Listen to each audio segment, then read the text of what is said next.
আসসালামু আলাইকুম।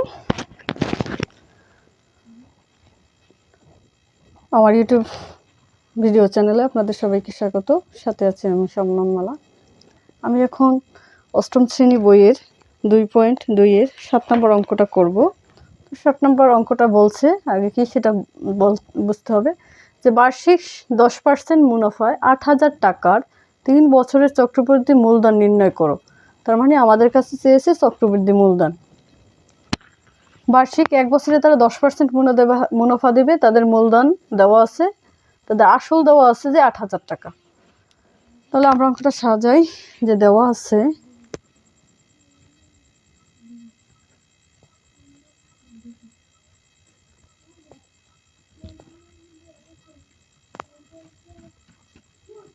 দেওয়া আছে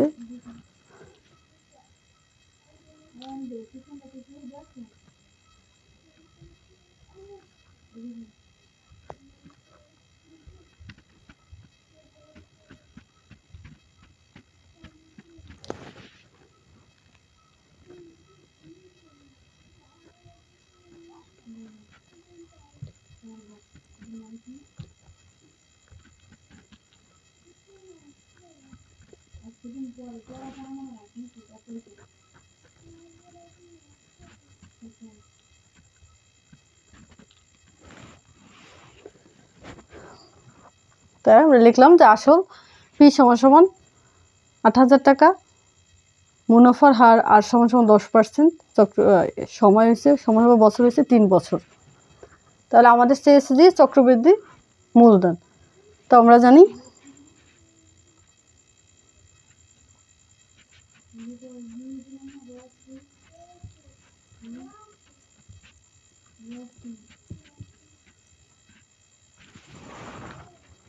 আমরা জানি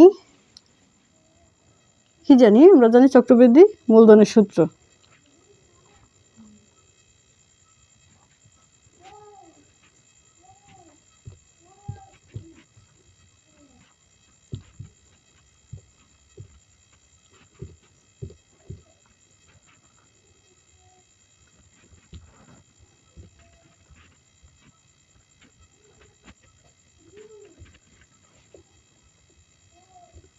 পি 8,000 টাকা, এক আর এর মান 10%, পার্সেন্টেজকে এভাবে সাজালাম। আমাদের সময় দেওয়া আছে 3 বছর, সমান 8,000 টাকা এক যোগ 10 দিয়ে 100কে ভাগ করলে, এটাকে ভাগ করলে আসবে 0.1 উপরে 3।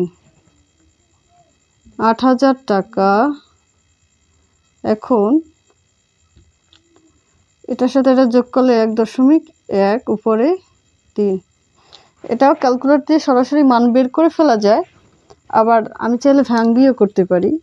যদি নর্মাল ক্যালকুলেটর হয় সেক্ষেত্রে ভাঙিয়ে করবে এইভাবে, যে 1.1 গুণন 1.1 গুণন 1.1। এখানে পাওয়ার আছে কত? 3। তার মানে এই ভিতরের সংখ্যাটা 3 বার লিখলেই হবে।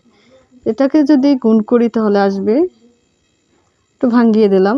যদি আমি চাই যে না, আমি এই 3টাকে আগে গুণ করে নেব, তো সেক্ষেত্রে 1.1 1.1 1.1 গুণ করলে আসবে আমার 0.331। 1.331 আর 8,000-এর সাথে যদি 1.331 গুণ করি তাহলে আমার রেজাল্ট আসবে 10,648 টাকা। এই 10,648 টাকা আমরা কি পেয়েছি? সি পেয়েছি। তো আমরা বুঝতেই পেরেছি সি মানে আমাদের চক্রবৃদ্ধি মূলধন। আমাদের চক্রবৃদ্ধি মূলধন হয়েছে 10,648 টাকা। এটা দ্বারা বোঝায় আমরা 8,000 টাকা নিয়ে ব্যবসাটা শুরু করেছি, কিন্তু 3 বছর পর দেখা গেছে এই 8,000 টাকা আমার 10,648 টাকা হয়েছে। এই যে 10,648 টাকা হয়েছে, এখানে 3 বছরের মুনাফা আসলের সাথে যোগ করি হয়েছে। ধন্যবাদ সবাইকে।